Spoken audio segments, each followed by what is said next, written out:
Are you tired of feeling like your struggles have no end? Like every step forward is met with another mountain to climb? What if I told you that every trial you've faced was not to break you, but to build you? That the pain, the waiting, and even the losses were all setting the stage for a blessing so powerful, so abundant, it will change your life forever. Stay with me till the end of this message, because what I'm about to share will ignite a fire in your spirit, renew your hope, and prepare you to receive God's millionaire blessing, a blessing far greater than you've ever dreamed. Your breakthrough is closer than you think, and this moment could be the turning point you've been waiting for. Don't click away, this is for you. Trials are not punishments, but divine tests. When we go through suffering, the first thought that often comes is, what did I do wrong? It's human nature to associate pain with punishment. We think that if life gets hard, God must be angry. If the money runs low, the doors close, the friends walk away, and the diagnosis comes in, we assume we've failed. But that's not how the kingdom of God works. Trials are not signs of abandonment. They are signs of preparation. God is not punishing you. He is preparing you for a blessing that is bigger than what you could carry before. Look at the stories in Scripture. Joseph wasn't punished when he was thrown into the pit, or when he was sold as a slave, or locked in prison. He was being tested. He was being prepared. David wasn't punished when he was chased by Saul and forced to live in caves. He was being trained for the throne. Jesus wasn't being punished when he fasted for 40 days in the wilderness and was tempted by the devil. No, that was part of the process. That was preparation before power. That was testing before ministry. You see, in God's economy, trials are tools. They are chisels in the hands of the master craftsman. He uses them to shape your character, to deepen your trust, and to align your heart with His purpose. Without the trial, there would be no transformation. Without the storm, there would be no strength. God allows His children to walk through the fire, not to destroy them, but to refine them. Like gold in the furnace, you are being purified. The impurities of pride, impatience, fear, and self-reliance are burned away in the heat of hardship. And when you come out, you won't come out weaker. You'll come out wiser, stronger, and ready. This is why James wrote, "Count it all joy when you fall into various trials, knowing that the testing of your faith produces patience." You don't celebrate the pain, but you recognize the purpose. You understand that this isn't punishment, this is a divine setup. A test isn't meant to shame the student. A test is designed to prove that the student is ready for promotion. And so it is with your life. The financial drought, the broken relationship, the unanswered prayer, these are not the wrath of God. These are the refining fires that reveal who you truly are in Him. Some of you have been faithful in the dark, faithful when no one saw, faithful when your heart was breaking. You've wondered if God forgot you, but He hasn't. He's watching you. And while the world sees the trial, heaven sees the test. God sees a heart that is still worshiping. He sees hands that are still lifted. He sees you pressing on, even when you don't understand. That's why you're still standing. Not because you're strong, but because God has been strengthening you. Every delay, every disappointment, every closed door, it's not evidence of failure. It's evidence of your calling. God tests the ones He trusts. And if He's allowed you to walk through the wilderness, it's because there's a promised land on the other side that's worth fighting for. You are not being buried, you're being planted. The deeper the roots go, the stronger the tree will stand when the wind blows. God doesn't waste pain. What the enemy meant to use to break you, God is using to build you. What the world saw as a setback, God sees as a setup. Your tears have not gone unnoticed. Your faith has not gone unrewarded. This trial is not the end, it's a turning point. God is using it to shift you, to elevate you, and to prepare you for something so much greater. Don't run from it. Don't curse it. Don't give up in the middle of it. This trial is not your punishment. It is your proving ground. Faith is proven in the fire.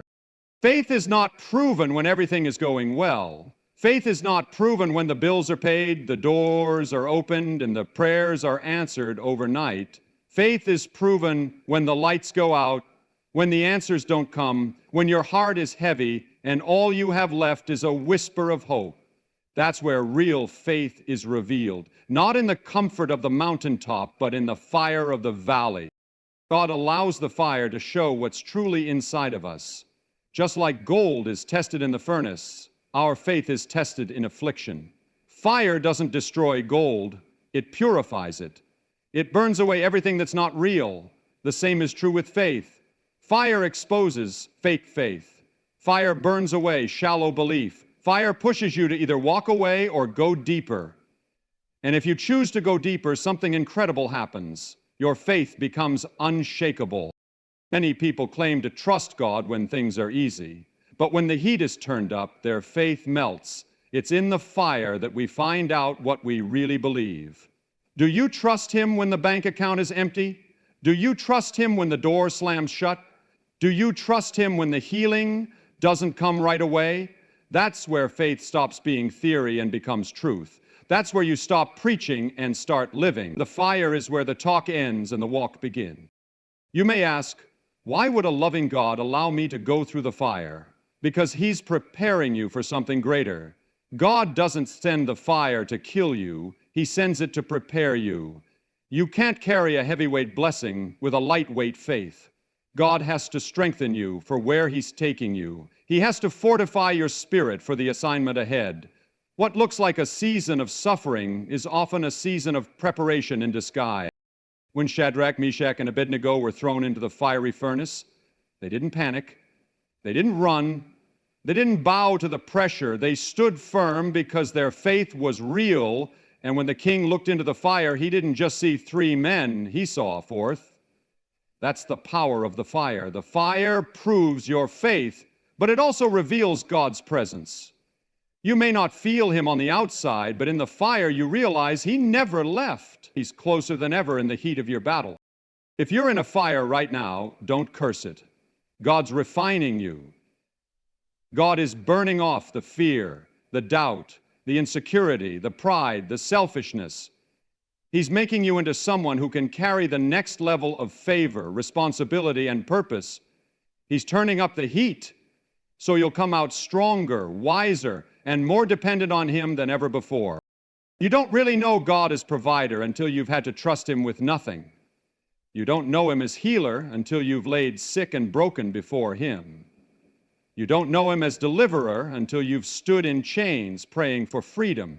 The fire introduces you to dimensions of God you never saw before. And when you come out of the fire, and you will come out, you'll be a testimony to others walking through their own flame. People may ask, how did you survive? And you'll say, it wasn't me. It was the God who walked with me in the fire. That's the kind of faith that moves mountains. That's the kind of faith that gets heaven's attention. That's the kind of faith that's proven not in comfort, but in challenge. When the enemy throws fire, God uses it as fuel. When the world says you should have burned up, God says this one's been forged in fire. This one can be trusted with more.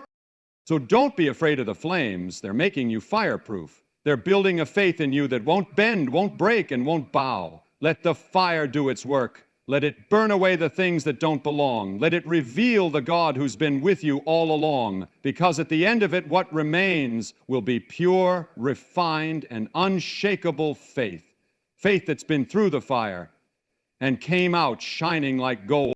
God's timing is perfect. In a world that runs on schedules, deadlines, and instant results, waiting on God can feel like the hardest part of the journey. We pray, we believe, and we hope, but then we wait. Days turn into weeks, weeks into months, and sometimes months into years. And in that space between prayer and promise, doubt begins to creep in. Questions arise. Did God forget me? Did I miss something? Why is it taking so long? But what we must understand deep in our spirit is this truth. God's timing is perfect. He is never early, never late, but always right on time. You see, God is not limited by the ticking of a clock or the flipping of a calendar. He exists outside of time, yet He orchestrates every detail within it. His delays are not denials. They are divine appointments waiting to unfold. While you're pacing the floor, heaven is aligning the pieces. While you're crying in the midnight hour, God is working behind the scenes in ways you cannot yet see. The reason it hasn't happened yet is not because God is withholding, but because He is preparing. Sometimes He's preparing the blessing, sometimes He's preparing the people around you, but most often, He's preparing you. If God gave you the blessing too soon, it might crush you. If He opened the door too early, you might not be able to walk through it with wisdom. If He released the abundance before you were rooted in humility, you might mistake the gift for the source. That's why the waiting is necessary. It's not a punishment, it's protection. God knows what you're ready for. He knows what your character can carry. He knows what would help you and what would hurt you. So He waits, not because He doesn't love you, but because He loves you too much to give you something that would destroy you. When you look at Scripture, you see this divine timing over and over again. Abraham was promised a son, but he waited 25 years before Isaac was born. Joseph had a dream of leadership as a teenager, but he spent years in slavery and prison before stepping into his purpose. Moses was called to deliver Israel, but didn't lead the Exodus until he was 80 years old.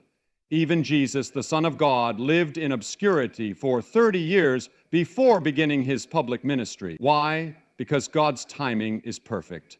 Every delay served a purpose. Every moment of silence was filled with unseen preparation. There are things God is doing in you during the wait that are more important than the thing you're waiting for. He's building endurance. He's stretching your faith. He's deepening your dependence.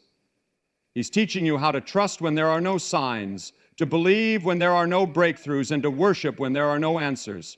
That kind of faith can only be forged in the waiting room of life. And when the time is right, not when you think it is, but when God knows it is, everything will change in an instant. God can shift your life in a moment. One phone call, one opportunity, one connection, one breakthrough, and suddenly everything you were waiting for arrives. But you must understand, it's not the moment that changes you, it's who you became while you waited that makes you able to handle the moment. The blessing was already prepared. God was just making sure you were prepared for it. And when those two things align, your readiness and God's timing, that's when destiny unfolds.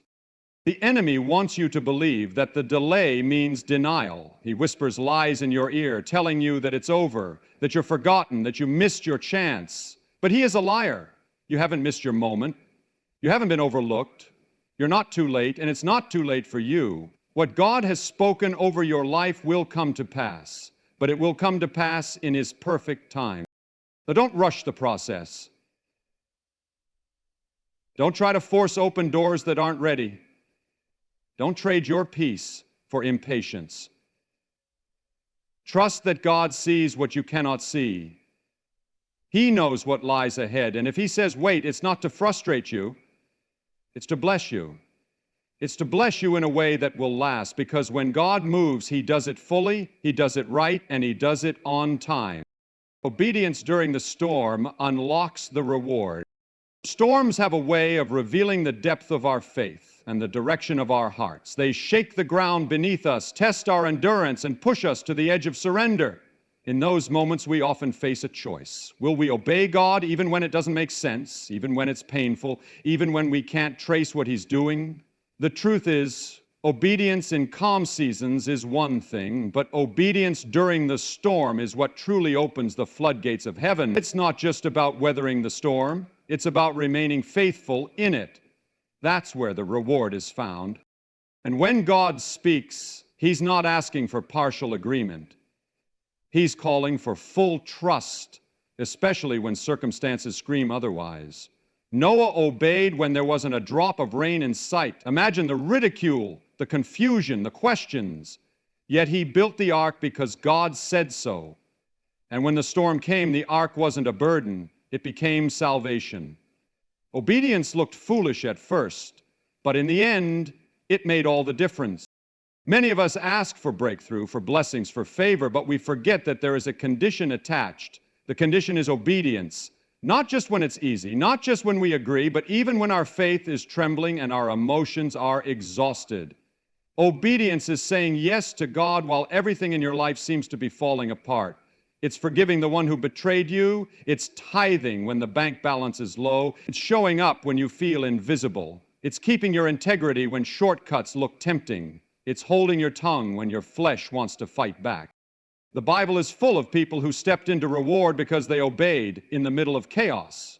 Abraham left everything familiar, not knowing where he was going, simply because God told him to go. Ruth followed Naomi into uncertainty and famine, choosing faith over fear, and was rewarded beyond anything she imagined. Esther obeyed even at the risk of death, stepping into the king's court for such a time as this. Their stories were not marked by comfort. They were marked by courage. They chose obedience over ease, and that obedience released divine favor, protection, and promotion. Sometimes the storm is not meant to destroy you, it's meant to position you. God uses storms to separate the wheat from the chaff, the obedient from the opportunistic, the committed from the convenient. The storm reveals whether you serve God for His hand or for His heart. If all your faith is built on blessings, then the storm will shake you. But if your faith is built on obedience, the storm will strengthen you because you know He's still worthy even when life isn't easy. You know He's still faithful even when you can't see the end of the trial. There are rewards that are hidden behind a locked door, and the only key that fits is obedience. You can pray, fast, declare, and decree, but if you don't obey, the door stays closed. Because God honors those who honor Him not just with their lips, but with their lives. He watches the choices you make when no one else is looking. He sees your sacrifice, your submission, your surrender. And He promises that obedience will never return void. Sometimes the reward doesn't come immediately. That's where many give up. They obey for a season, but stop just before the breakthrough. But delayed reward is not denied reward. God is not unjust to forget your labor. Your obedience is a seed in the ground, and in due season it will produce a harvest. Pressed down, shaken together, and running over.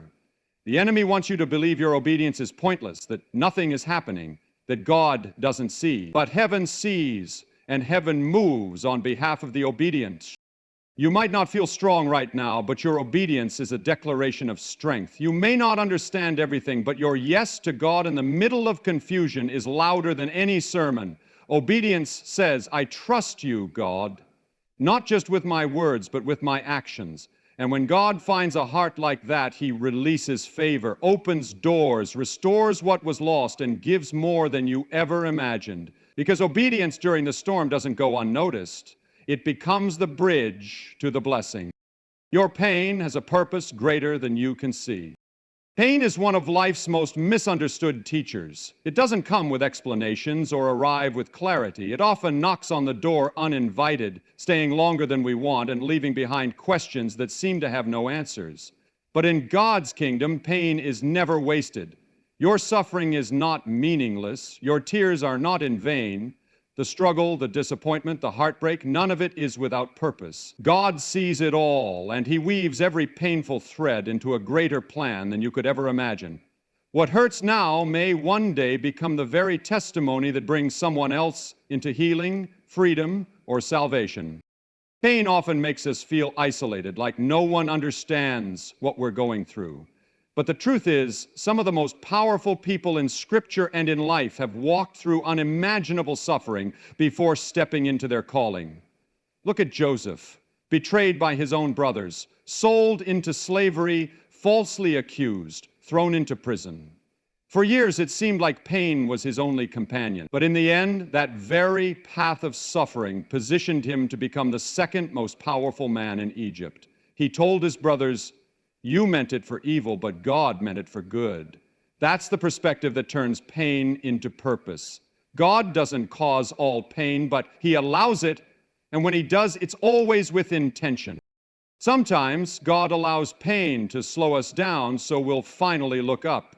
When life is easy, we can drift into self-reliance, assuming we're strong enough on our own. But pain reminds us how much we need Him. It brings us to our knees, not in defeat, but in surrender. And it's in that place of surrender that we find the deepest kind of strength, the kind that's not built on willpower, but on God's sustaining grace. Your greatest spiritual growth rarely happens in moments of ease. It's birthed in seasons of struggle. The dark valleys often teach more than the bright mountaintops. Pain also develops compassion. When you've walked through grief, you understand someone else's tears in a way others cannot. When you've been rejected, you know how to speak life to someone who feels forgotten. When you've lost everything and watched God rebuild your life, you become a living testimony of restoration and hope. Your scars become signs that healing is possible. Your past becomes a platform. The enemy tried to bury you in it, but God uses it to elevate you. And when you stand on the other side of the storm, others will look at your life and see not just survival, but divine purpose. Purpose often hides behind pain. The thing that tried to break you might be the very thing that wakes up your calling. Some ministries are born out of mourning. Some movements are born out of struggle. Some breakthroughs only come after a breakdown. The enemy thought your suffering would silence you, but God is going to use it to amplify your voice. What you thought disqualified you is what God will use to qualify you to reach those who feel unworthy and unseen. God never wastes a wound. Every tear you've cried has been collected. Every night you couldn't sleep, He was watching over you. Every unanswered question, every aching prayer, He's heard them all. You may not understand the why, but you can trust the who. He is not cruel, He is not careless. He is the great Redeemer, and He specializes in turning mourning into dancing, ashes into beauty, and pain into purpose. The story He's writing with your life will not end in suffering. It will end in glory, and the glory will not just be yours, it will point back to Him. There is someone out there who needs what you're going through right now. They need the wisdom that's being forged in your fire. They need the empathy that's being shaped by your sorrow. They need the endurance you're learning through every tear. You may not see it today, but one day you'll look back and realize that the pain made you, the pain shaped you, and the pain sent you into your divine assignment. Because in God's hands, your pain has a purpose far greater than you can see right now. What you lost was making room for what God will give. Loss has a way of making us feel empty, hollow, and forgotten. Whether it's the loss of a job, a relationship, a dream, or even our sense of direction, it can leave us questioning everything. We often look at what we've lost and wonder why God allowed it to be taken. It can feel like punishment or abandonment. But what we fail to see in those moments is that loss in the hands of God is not subtraction. God never allows something to leave your life unless He intends to replace it with something greater. What you lost was never the end. It was making room for what God is about to give. Sometimes the reason something leaves your life is because it was never meant to carry you into your next season. It might have served a purpose for a time, but God in His wisdom knows when something has run its course. We hold on to things out of comfort, familiarity, and fear, but God removes them to free us for something bigger. What felt like devastation is often divine redirection. You may have lost something valuable to you, but you haven't lost what God is going to do in you. He's clearing space for new blessings, new opportunities, new connections, and new anointing. Consider how a gardener prunes a tree. From the outside, it looks brutal. Branches are cut, leaves are stripped, and what once looked full now looks bare. But the pruning is not to kill the tree, it's to help it bear more fruit. In the same way, when God prunes your life, He's not being cruel. He's positioning you for growth. What He removes, He replaces. What He cuts back, He multiplies. The pain of the loss is temporary, but the fruit of the new season will last. We often mourn over closed doors without realizing that God is the one who shut them. Not every ending is the enemy's attack. Some are God's protection. He sees the things we don't. He hears the conversations we're not in. He knows the motives we can't discern. So when something or someone exits your life, trust that God isn't just taking, He's making room. You wouldn't pour new wine into an old wineskin. You wouldn't build a new house on a crumbling foundation. God is preparing a fresh space in your life for what He is about to release. Look at the story of Job.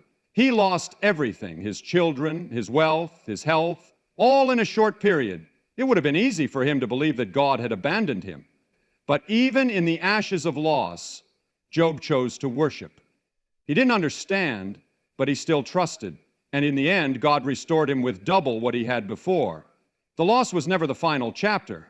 It was the setup for restoration beyond anything he imagined. That same God still restores today. If God allowed it to leave, it wasn't meant to stay. And if it was meant to stay, no force on earth could have taken it from you. Stop mourning what God has already moved. Stop replaying the scenes of the past when God is trying to write a new chapter. He's not finished with your story. What feels like an ending is often the beginning of something divine. There are blessings that can only come into your life after a clearing. There are people, places, and callings waiting on the other side of your letting go. God's ways are higher than ours. He sees the full picture when we only see the puzzle pieces. And while we may not understand the timing or the method, we can be confident in His heart. He is not a thief, He is a giver. He is not a destroyer, He is a rebuilder. Every loss He allows is tied to a future gain. And when He restores, He doesn't just bring it back, He multiplies it.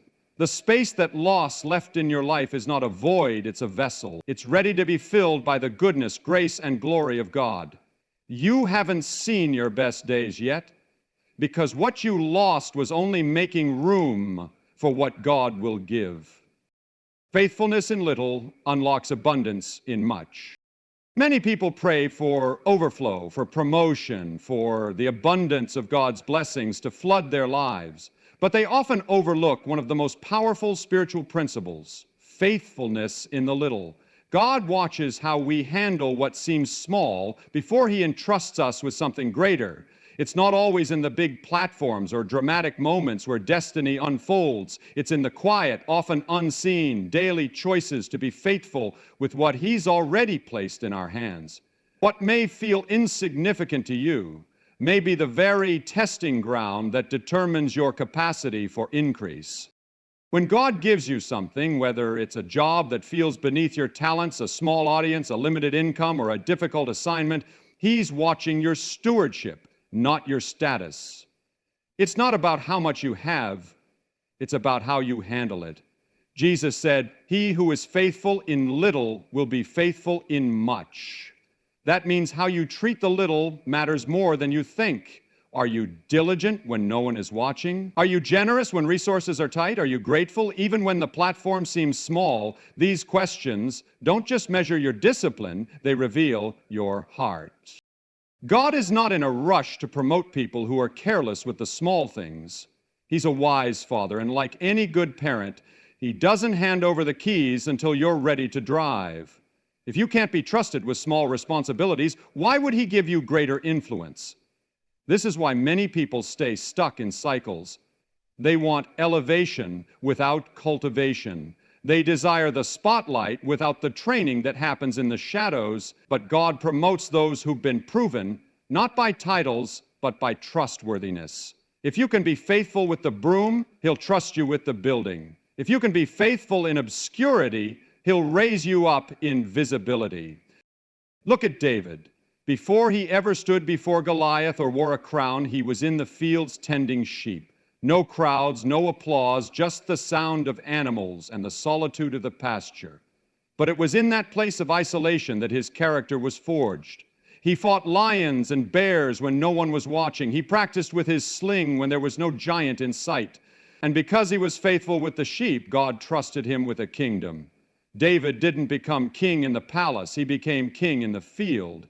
His greatness was unlocked through faithfulness in the little. God's eyes are not drawn to the impressive, they are drawn to the obedient. You may not have what others have. You may not have their opportunities or resources or connections. But if you are faithful with what God has given you, He will open doors that no man can shut. He will multiply what seemed meager. He will honor your diligence and bless your obedience. Because God doesn't need much to do something great. He just needs someone who is faithful with what they already have.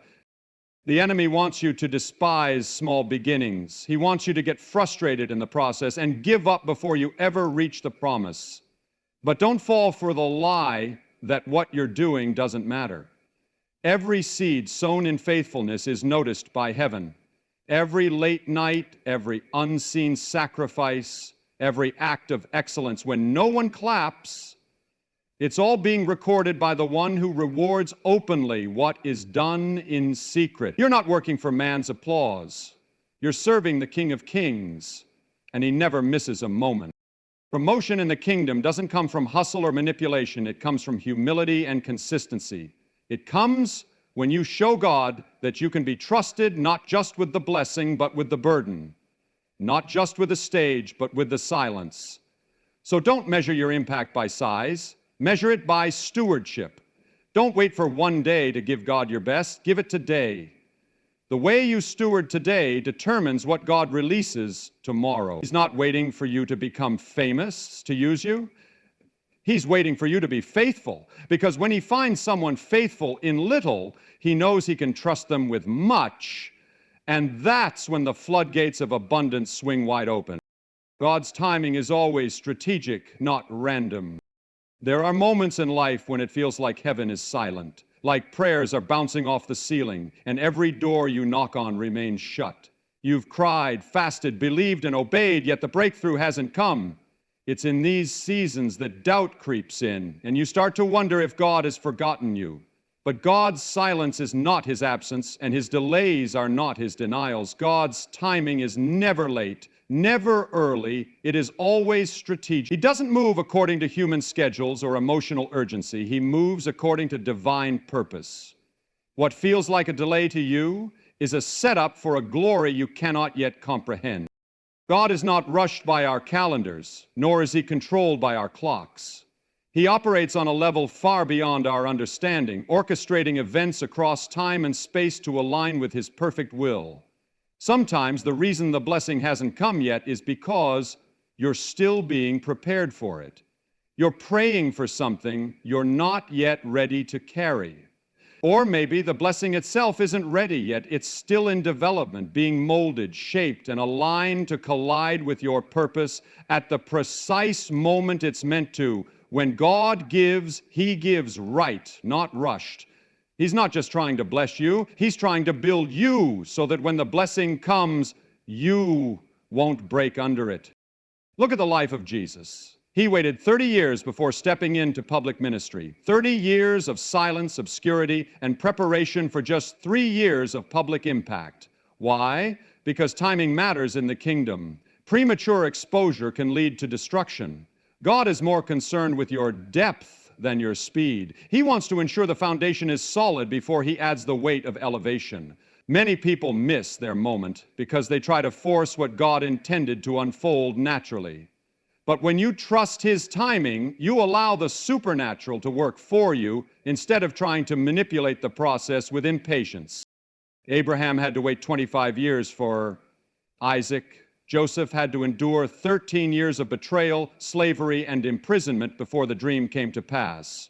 Moses spent 40 years in the desert before leading Israel out of Egypt. David was anointed king but waited years before wearing the crown. All of them had the promise, but they also had to endure the process.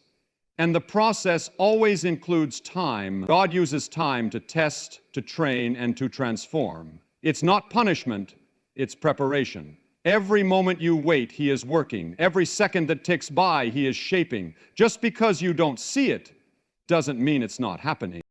The danger of impatience is that it can lead to premature decisions that sabotage God's best. When you try to get ahead of God, you settle for what's good instead of waiting for what's God. That's what happened with Saul. He got tired of waiting on the prophet and took matters into his own hands, and it cost him the kingdom.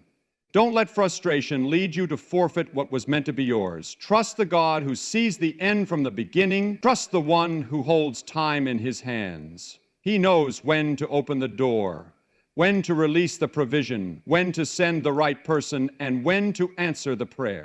You may be in a season where it feels like everything is on hold, but delays in the kingdom are often signs of divine alignment. God may be protecting you from something you can't see. He may be rearranging people and situations to create a path you didn't even know you needed. Sometimes He allows a delay to deepen your character, stretch your faith, and refine your heart. Because when the blessing finally comes, you'll know without a shadow of a doubt that it was God, and only God, who made it happen. You'll step into it with confidence, humility, and the maturity to steward it well. Your waiting is not wasted. Your patience is not pointless. Every prayer, every tear, every moment of faith in the silence is being collected. And when the appointed time comes, God will move quickly. What took years to wait for can manifest in a moment when the timing is right. One word, one connection, one divine interruption can shift everything. So keep your heart anchored in trust, keep your spirit anchored in praise, because God is not random. He is strategic. And when He moves in power, on time, and with purpose. My friends, you have walked through fire. You've endured nights of weeping, days of uncertainty, and seasons where it felt like all you had left was faith. But hear me clearly. Your trials were never wasted. They were tests, yes, but not to destroy you, to develop you, to position you, to prepare you for what's coming. God has been refining you like gold, stripping away what couldn't go with you into your next season. The pain, the loss, the silence, the waiting, it all served a divine purpose. And now comes the blessing, not just any blessing, but a millionaire blessing, not just in finances, but in influence, in wisdom, in open doors, in favor that money can't buy. You've been faithful in little. You've trusted in the silence. You didn't walk away. And now the floodgates of heaven are opening, not because you earned it, but because God is a rewarder of those who diligently seek Him. Your story will testify of His goodness. Your life will reflect His glory, and what's ahead will be greater than anything behind you. Stand strong, praise boldly, expect the overflow, because your trial was a test, and now your blessing is on the way. Thank you, message. Thank you, my brothers and sisters, for taking this journey of faith with me today. I don't take lightly the time you've given to listen, to reflect, and to open your heart to what God is saying. My prayer is that you leave this message not just encouraged, but transformed, knowing that your story is not over and your breakthrough is already in motion. May the Lord bless you, keep you, and pour out on your life more than you ever imagined. Stay faithful, stay expectant, and may you walk boldly into the blessing God has already prepared for you. Thank you, and God bless you abundantly.